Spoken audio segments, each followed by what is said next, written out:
δεν πολέμησε για δόξα ή εξουσία. Πολέμησε για την ελευθερία και τη δημοκρατία. Ο Θρασίβουλος, ένας από τους σημαντικότερους αλλά συχνά ξεχασμένους στρατηγούς της αρχαίας Αθήνας, αφιέρωσε τη ζωή του στον αγώνα κατά της ολιγαρχίας και των εχθρών της πόλης. Από τις ναυμαχίες του Πελοποννησιακού πολέμου μέχρι την ανατροπή των 30 τυράννων υπήρξε ηγετική μορφή, με θάρρος, διορατικότητα και πίστη σε ένα ιδανικό, τη δημοκρατία.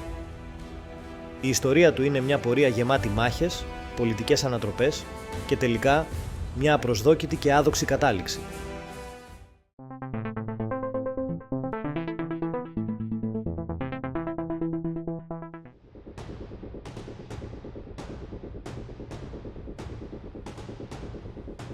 Ο Θρασίβουλος ήταν Αθηναίος στρατηγός και πολιτικός, από το δημοκρατικό στρατόπεδο.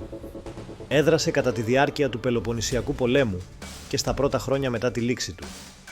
Γεννήθηκε γύρω στο 442 π.Χ. στον Δήμο Στηρίας, στο σημερινό Πόρτο Ράφτη, και ήταν γιος του Λύκου. Καταγόταν από εύπορη οικογένεια και μεγάλωσε στο περιβάλλον του Περικλή.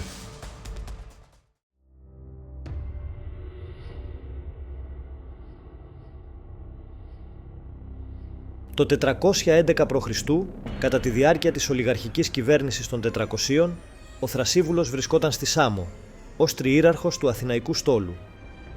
Μαζί με τον Θράσιλο, έπεισε τους στρατιώτες να επαναστατήσουν και να ορκιστούν πως δεν θα αποδεχθούν την ολιγαρχία. Έτσι, δημιουργήθηκαν δύο παράλληλες εξουσίες, η ολιγαρχική στην Αθήνα και η δημοκρατική στη Σάμο. Οι στρατιώτες εξέλεξαν τον Θρασίβουλο στρατηγό. Εκείνος πρότεινε την ανάκληση του Αλκιβιάδη από την εξορία για να ενισχύσει τη δημοκρατική πλευρά στον πόλεμο ενάντια στους Σπαρτιάτες και τους συμμάχους τους Πέρσες. Τον Ιούλιο του 411 π.Χ., στην ναυμαχία της Αβίδου, ο Θρασίβουλος και ο Θράσιλος νίκησαν τον Σπαρτιατικό στόλο υπό τον Μίνδαρο. Ακολούθησε και δεύτερη νίκη στην ίδια περιοχή. Το 410 π.Χ. συμμετείχε ως επικεφαλής μίας από τις 3 μοίρες του Αθηναϊκού στόλου στην ναυμαχία κοντά στη Κίζικο. Οι Αθηναίοι νίκησαν, ο Μίνδαρος σκοτώθηκε και η Κίζικος καταλήφθηκε, γεγονός που απέφερε πολλά λάφυρα. Αυτές οι επιτυχίες οδήγησαν στην πτώση της ολιγαρχίας των 400 και στην αποκατάσταση της δημοκρατίας υπό τον Κλεοφόντα. Το 407 ο Θρασίβουλος κατέλαβε τη Θάσο και έθεσε τα Άβδυρα υπό αθηναϊκό έλεγχο. Παρέμεινε στα στενά με μέρος του στόλου, διασφαλίζοντας την επικοινωνία με τον Πόντο και την ίσπραξη φόρων και δασμών. Το 406 συμμετείχε στην νικηφόρα ναυμαχία των Αργινουσών. Μετά τη μάχη, ορίστηκε, μαζί με τον Θηραμένη, υπεύθυνος για τη διάσωση των ναυαγών και την περισυλλογή των νεκρών. Η αποτυχία τους να ολοκληρώσουν σωστά την αποστολή οδήγησε στην καταδίκη όλων των στρατηγών από την εκκλησία του Δήμου. Ο Θρασίβουλος διέφυγε την ποινή, καθώς δεν βρισκόταν στην Αθήνα κατά τη διάρκεια της δίκης.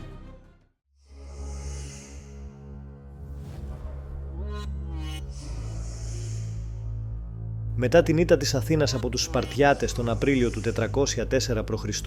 και την κατεδάφιση των μακρών τυχών, η δημοκρατία καταλύθηκε και αντικαταστάθηκε από μια ολιγαρχία. Με την έγκριση του Σπαρτιάτη στρατηγού Λύσανδρου, επελέγησαν 30 άνδρες για να συντάξουν νέους νόμους. Επιφανέστεροι ανάμεσά τους ήταν ο Κριτίας και ο Θηραμένης. Οι Τριάκοντα ωστόσο διόρισαν μια νέα βουλή και άλλες αρχές, σύμφωνα με τα συμφέροντά τους, και άρχισαν να διοικούν την πόλη επικαλούμενοι έναν κατάλογο 3.000 επιλεγμένων πολιτών, των μόνων που θα είχαν το δικαίωμα να οπλοφορούν. Οι υπόλοιποι Αθηναίοι στερήθηκαν τα πολιτικά τους δικαιώματα. Αμέσως σχεδόν οι Τριάκοντα άρχισαν να καταδικάζουν σε θάνατο εξέχοντες δημοκρατικούς ηγέτες, διάφορους Αθηναίους, αλλά και απλούς μέτικους. Κίνητρο για τις διώξεις ήταν και η δίμευση περιουσιών. Λέγεται ότι συνολικώς θανατώθηκαν περίπου 1.500 άνδρες. Για να σωθούν, άλλοι 5.000 κατέφυγαν στη Θήβα και άλλους τόπους εξορίας.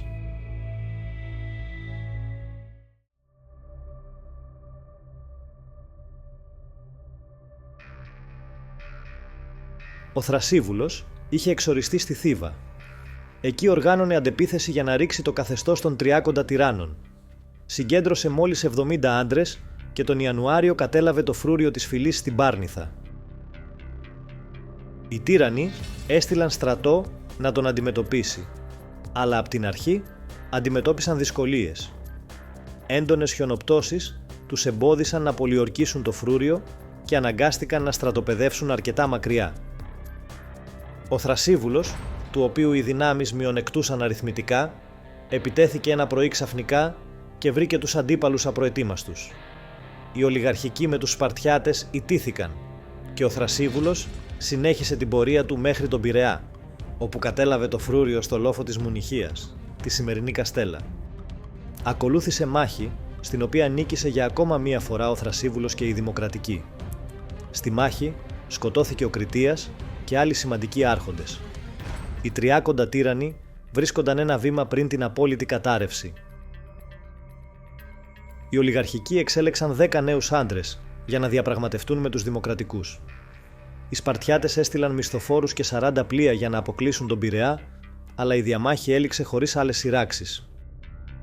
Ο Σπαρτιάτης βασιλιάς Παυσανίας ζήτησε από τις δύο παρατάξεις να παρουσιάσουν τις προτάσεις τους. Κατέληξε ότι όσοι απέμεναν από τους τυράννους θα κατέφευγαν στην Ελευσίνα, όπου θα ήταν ασφαλείς. Όσοι έμεναν στην Αθήνα θα δικάζονταν και θα τιμωρούνταν σύμφωνα με τους νόμους της Δημοκρατίας. Τον Σεπτέμβριο του 403, ένα χρόνο μετά την κατάλυσή της, η Δημοκρατία επέστρεψε στην Αθήνα. Όσο για τους τυράννους, κανείς δεν γλίτωσε. Οι Αθηναίοι έστειλαν στρατό στην Ελευσίνα, τους συνέλαβαν και τους εκτέλεσαν. Οι υποστηρικτές τους παρέδωσαν τα όπλα και μεταφέρθηκαν στην Αθήνα για να δικαστούν.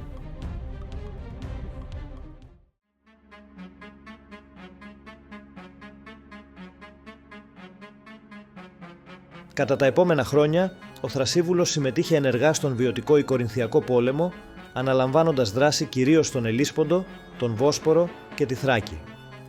Το τέλος του, ωστόσο, υπήρξε ιδιότυπο και άδοξο.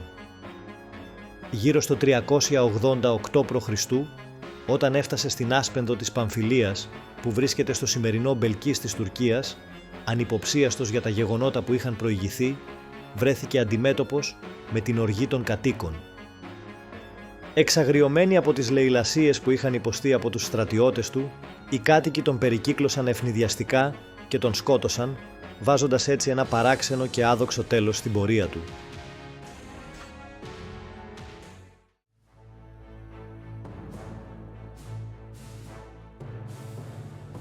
Ο Θρασίβουλος έζησε μια ζωή γεμάτη περιπέτειες.